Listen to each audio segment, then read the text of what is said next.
Bueno, comenzamos entonces.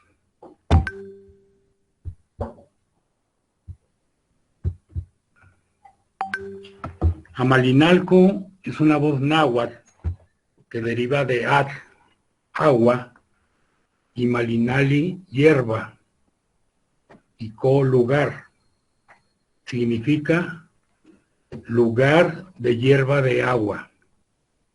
Malinali o hierba del carbonero, aparte de significar lo perenne y tener relación con la diosa Malinalxóchitl, la hermana de Huitzilopochtli, se le ha representado en tiempos prehispánicos como una boca que significa el inframundo y un haz de espigas con banderas y algunos pastos en floración, lo cual indica su carácter sagrado. Así se le ha representado en el Códice Borbónico, en donde aparece como las mandíbulas de una calavera, que significa el dios del inframundo, de la que sale el haz de pasto. En ese sentido, el Malinali significa el ciclo de la vida y la muerte, la renovación de la naturaleza. Las tierras de Amalinalco estaban localizadas en la llanura o valle de Tlalmanalco. Formaban parte de una de las regiones más fértiles que integraban la provincia de Chalco. Pertenecían a la cabecera de Tlalmanalco y a la llegada de los españoles estaban integradas al señorío de Mihuacán, que se localiza en Tlalmanalco. Las tierras tenían una importancia estratégica por su fertilidad. Eran importantes para el señorío, dado su producción, ya que eran fertilizadas con los sedimentos que arrastraban las aguas procedentes de la Sierra Nevada. Estos nutrientes consistían en abundantes abonos naturales que permitieron una producción importante de maíz, calabaza, frijol, chía y chile. Eran tierras fértiles, bien irrigadas por el río. Además de ser buenas tierras agrícolas, contaban además con una gran variedad de árboles, tanto frutales como de maderas que servían para la construcción y como combustible. Entre estos se pueden mencionar el capulín, tejocote, huejote, fresno, pirul, etc. Amalinalco tuvo sus tierras en el borde del lago, situadas en la planicie aluvial. Durante la época de lluvias se inundaban, por lo que desde la antigüedad se construyó una red de canales que circundaban los campos, acalotes o zanjas donde se criaban ranas, ajolotes, charales, peces, que formaban parte de la dieta de los habitantes. Además, tule, que servía para elaborar cestos y esteras o petates. Las tierras de Amalinalco pertenecieron al cacicazgo de Mihuacán hasta el siglo XV, después de la derrota de los Chalcas, infringida por los miembros de la Triple Alianza en 1465, las tierras de Amalinalpa habrían sido entregadas a Netzahualpili, señor de Acolhuacán, por lo que en el siglo XVI formaba parte del patrimonio de los caciques texcocanos.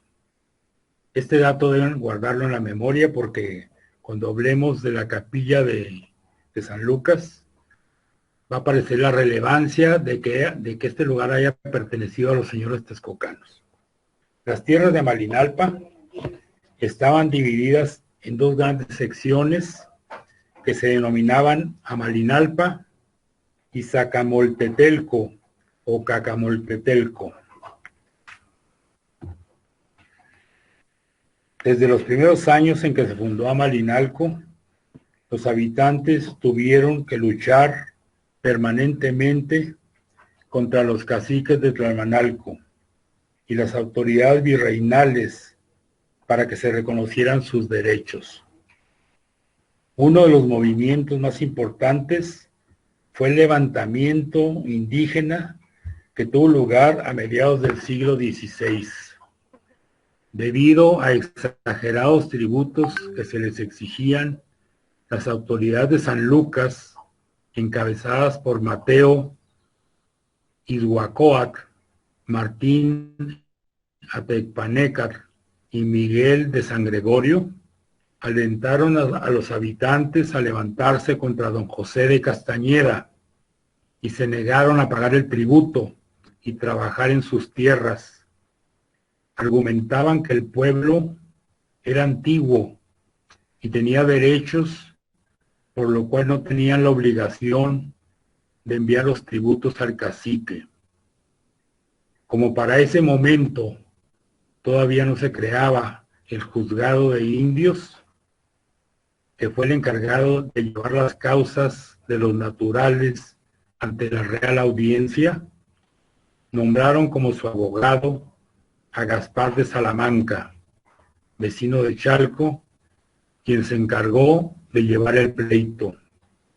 Los vecinos del pueblo plantearon la demanda por esa vía, pero don José de Castañeda, apoyado por las autoridades españolas, mandó tomar presos a los revoltosos y los confinó en la cárcel de Tlalmanalco. Para acabar con la revuelta, intentó borrar el pueblo y mandó quemar las casas de los campesinos y además llevó otras familias para que cultivaran sus tierras. Sin embargo, los habitantes desalojaron por medios violentos a las nuevas familias. La revuelta amenazaba con prolongarse. Otros pueblos que vivían en las mismas condiciones intentaron emular a los rebeldes, negándose a pagar el tributo a sus señores. El acontecimiento representaba un peligro para mantener el orden en la región y sobre todo era una afrenta contra los derechos de los caciques. La revuelta tuvo un significado importante para el pueblo de Amalinalco e influyó en el estatus político del mismo. Si bien continuaron enviando los tributos a los señores de Mihuacán durante los 3 siglos de la época colonial, obtuvieron el reconocimiento y derecho sobre las tierras y el derecho a tener autoridades. Esto fue muy significativo, ya que se inició con esto un proceso de reconocimiento legal de la población, el cual se logró posteriormente. Gracias a este reconocimiento, los habitantes pudieron elegir anualmente a sus autoridades y tener representación legal ante el juzgado de indios. La historia del pueblo se resume en una larga lucha por la defensa de sus tierras y el reconocimiento de su estatus político, además del conflicto que tuvieron con el cacicazgo de Mihuacán.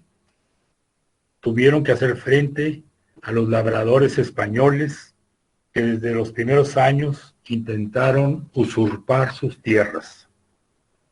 Esta situación se agravó cuando los jesuitas, dueños de la hacienda de la compañía, quisieron destruir la iglesia para borrar el pueblo, y más tarde, a fines del siglo XIX, Íñigo Noriega, compadre de Porfirio Díaz, quiso hacer lo mismo. Sin embargo, la revolución llegó en un momento y se detuvo el avance inminente de la hacienda sobre las tierras de Amalinalco. Esta trayectoria que desemboca cuando San Lucas logró la dotación de la reforma agraria, en la época en que presidió el país Lázaro Cárdenas, quien otorgó los títulos a los ejidatarios y con ello se cerraba una larga lucha por obtener un derecho sobre las tierras. Ahora hablemos de la Capilla San Lucas Evangelista, que es un inmueble catalogado por el INAH. La fachada, decorada con argamasa, fue elaborada por los mismos habitantes bajo la dirección de los franciscanos. Fue construida en dos épocas diferentes. La primera a fines del siglo XVI, de la cual aún pueden apreciarse un par de columnas talladas en piedra volcánica y que están recubiertas por la fachada actual. La segunda fase, decorativa, corresponde posiblemente a fines del siglo XVII y principios del siglo XVIII. La fachada y los interiores están trabajados en argamasa, que es un material que consiste en una mezcla de cal, arena y baba de nopal como aglutinante para darle consistencia. Este tipo de obras se les conocía como de cal y canto, y hubo muchas construcciones con esta técnica que se hicieron a lo largo de los siglos XVI y XVII. El estilo de la capilla de Amalinalco es el barroco popular. El barroco fue un estilo artístico que se desarrolló en los siglos XVII y XVIII y está caracterizado por una decoración exuberante. Es un estilo que tiene miedo al vacío, por lo que procura llenar todo el espacio. Además se vale de elementos teatrales para impresionar al espectador. Por ejemplo, decoración con flores, follajes, cortinas, etc. En la fachada de San Lucas encontramos un trabajo popular. Este estilo retomaba los elementos de las construcciones trabajadas por arquitectos y talladores expertos, pero en este caso particular se utilizó la mano de obra indígena y los materiales a su disposición. De esta manera, aunque los frailes fueron los dirigentes de la obra, los indígenas le imprimieron su sello particular e incluyeron algunos elementos que formaban parte de su visión del mundo y de la religión. Algunos autores a esta intervención indígena en las construcciones de la evangelización le llaman arte tequitqui, mensaje cristiano con mano de obra indígena. Ese es el significado de ese concepto. En la región, construcciones con este estilo aparecen en Texcoco y por eso se le conoce como barroco texcocano. En Charco existen dos ejemplos, la Capilla San Juan en Coatzingo y la Capilla San Lucas. Esta última es la más rica en acabados. Pero esta técnica está mejor representada en las misiones franciscanas de la Sierra Gorda de Querétaro y que son conocidas y apreciadas a nivel mundial como los grandes ejemplos del barroco en argamasa. Aquí vemos dos ejemplos. Son contemporáneos a nuestra capilla, construidos por la misma orden religiosa y se apoyaron en los mismos tratados de arquitectura y decoración. Les debo decir que cuando chequé las 5 misiones franciscanas de la Sierra Gorda, que pueden ustedes ver en internet, pues me fui de espaldas no solamente por la belleza de estas fachadas, sino porque el mensaje escatológico representado en la capilla de San Lucas, pues es el mismo que está representado en aquellas grandes misiones, ¿no? En aquellas grandes iglesias, como lo van a ver a continuación.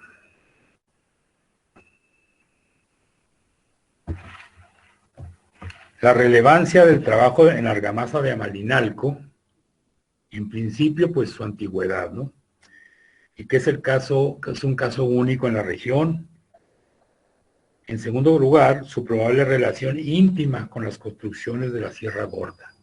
Y aquí es cuando recupero lo que les había dicho, que estas tierras de Amalinalco pertenecían a Nezahualpíllit, el señorío de Texcoco. Entonces, seguramente en la época colonial siguió habiendo una relación muy clara con Texcoco, y por ese motivo creo que llegaron los artesanos que estaban haciendo obra en Texcoco y en la Sierra Gorda, vinieron a Amalinalco.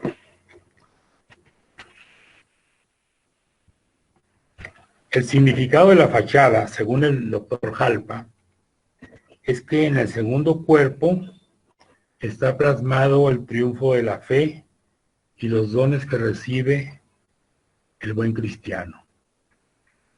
Es el cuerpo con mayor riqueza decorativa, trabajado en alto relieve, predomina un fondo vegetal con flores y frutos, entre los que sobresalen granados y racimos de uva.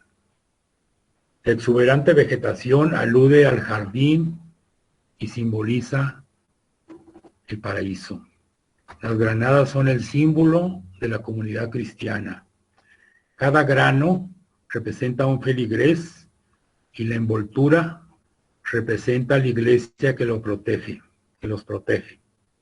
Las uvas están relacionadas con la sangre de Cristo y el símbolo del sacrificio, la fe, la iglesia y el cristiano.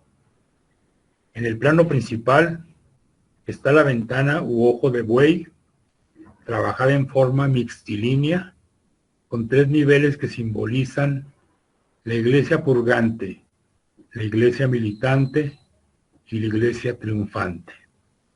Está compuesta además con 4 semicírculos que simbolizan los puntos cardinales y sostenida por 4 ángeles que a su vez son los que sostienen el universo, pero que también recuerdan a los 4 ángeles apocalípticos.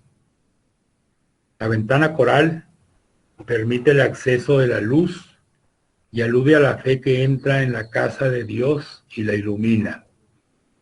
Por eso está sostenida por los ángeles, invitando a los feligreses al santo lugar a conocer la fe difundida por Cristo. En la parte baja se observa la cabeza de un animal. Es un toro, que es el símbolo de San Lucas. El segundo cuerpo está enmarcado por un par de columnas cuyos fustes están decorados con hojas de acanto y flores de 4 pétalos y un cuadrete o tarja destinada para albergar alguna leyenda alusiva a una parte del Nuevo Testamento. Sin embargo, se encuentra en blanco. Los 4 ángeles están en movimiento, en actitud de vuelo, con las alas extendidas, sosteniendo la ventana coral, simbolizando que son los portadores de la buena nueva. Están representados a la manera de los ángeles barrocos, con cuerpos regordetes y pelo rizado. Los de la parte alta están en un abrazo fraternal y todos aluden a la gracia divina, simbolizando el triunfo de la fe. De esta sección se pasa a otra, decorada con motivos vegetales, y sobresalen 3 seres angelicales con los brazos en alto, que sostienen el friso a manera de atlantes. Esta parte simboliza otro nivel de la esfera celeste, y son el apoyo del remate, donde está el nicho con la imagen de San Lucas Amalinalco.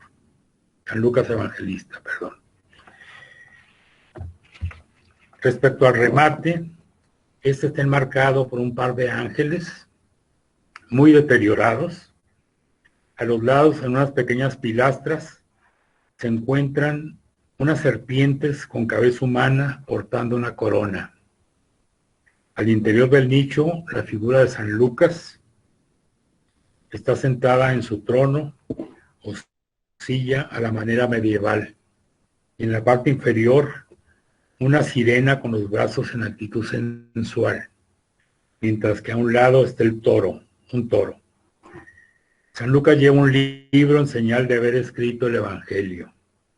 En otros sitios, como en el Templo de Guadalupe en Zacatecas, se le representa también con una paleta y pincel, en alusión de que San Lucas pintó la imagen de la Virgen María. La sirena representa el mal y alude a la tentación. Está tomada de un mito clásico que recuerda el momento en que Ulises pasa por la isla de las sirenas. Todos los marineros que lo acompañaban se taparon con cera los oídos para no escuchar los cantos de las sirenas, pero él fue amarrado al mástil para no poder bajar a la isla, pero oír a las sirenas, ser seducido y aguantar ese sufrimiento. El cristianismo pidió a los feligreses no escuchar el canto de las sirenas.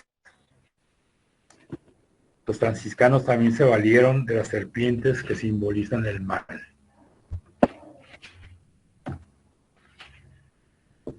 También quiero hablar este tercer tema del sentido de la fiesta. La fiesta tiene un hondo significado y está íntimamente relacionada con el fin de la cosecha, la maduración de los frutos y un periodo de descanso que antecede al Día de los Muertos. Coincide con los primeros trabajos de corte del maíz y la apilación del mismo en mogotes. La festividad tiene orígenes antiguos y en ella se mezclan tradiciones prehispánicas y coloniales. La fiesta dedicada a San Lucas Evangelista tiene sus orígenes como una ceremonia religiosa en agradecimiento a la buena cosecha que data de la época colonial. En documentos está mencionada al menos desde 1610 o 1620. En Amalinalco, una tradición de siglos fue adornar a las vacas con girasoles en la fiesta de San Lucas. El día mayor era común que todos los habitantes salieran temprano al campo para cortar el girasol con el que se elaboraban arcos que se colocaban en las puertas de sus casas. Asimismo, bañaban a sus animales y los engalanaban con collares de girasol como muestra de agradecimiento al santo patrono. Se adornaban los animales porque se buscaba su protección, pues a San Lucas se le veía como un campesino más, cuidado por su buey. San Lucas Evangelista, la fiesta del santo patrón, es el 18 de octubre, pero los festejos dan inicio desde el 19 de septiembre y se prolongan hasta el 17 de octubre. Cada uno de esos días se hacen misas en cada colonia, en la colonia La Garita, en Guadalupe de primera y segunda sección, en la ampliación y en paseos de Amalinalco, en prolongación nacional, en el Ciprés y en San Miguel, que pertenecen a Cuauhcingo. Se incluyen en la fiesta porque están más cerca de San Lucas que de Cuauhcingo. La fiesta la organiza una mayordomía que cambia cada 3 años y que se compone de aproximadamente 14 personas. Actualmente hay una comisión pro construcción de la nueva iglesia de San Lucas, porque en la actual capilla, cuando se celebra la misa, cuando se celebraba, ya no ocurre ahorita, la mayor parte de la gente se quedaba fuera. Cada domingo los mayordomos pasan por la cooperación de las familias.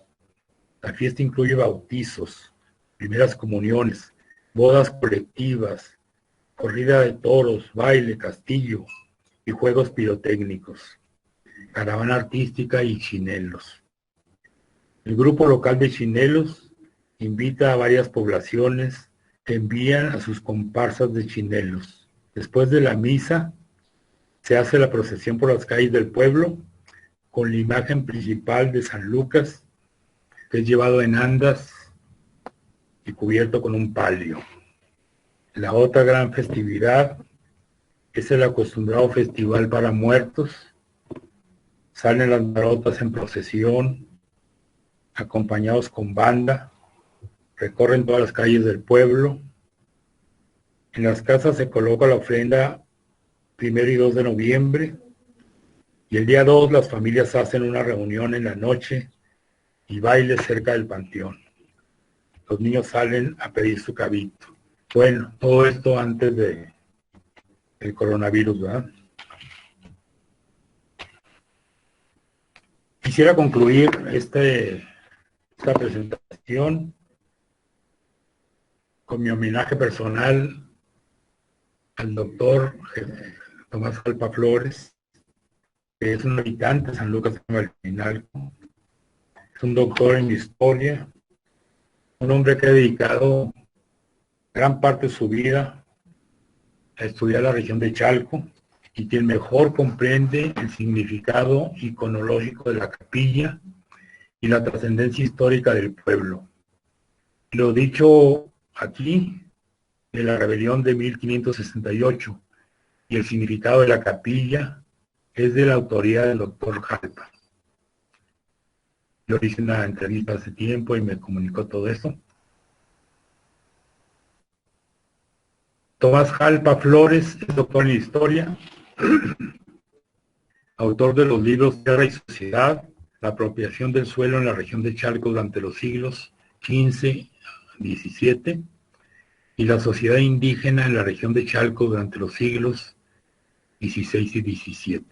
También es autor de 2 libros sobre Ozumba, la Tzompa, y uno sobre Ayotzingo, que es reciente, que tuve el honor de presentarle en Ayotzingo, en la Fiesta de las Culturas Amigas en el Zócalo, y en la Feria Universitaria del Libro en la UAM de Iztapalapa. Muchas gracias. Muchas gracias. La preparatoria, sí, la preparatoria Arendiri Kikunari agradece su presencia y participación en esta conferencia. Gracias, que tengan un excelente día. Gracias por su atención. Gracias, maestra. La cuestión de cultura, de Chalco. Gracias, maestra María de la Luz, por el apoyo. Muchísimas gracias y estamos a la orden.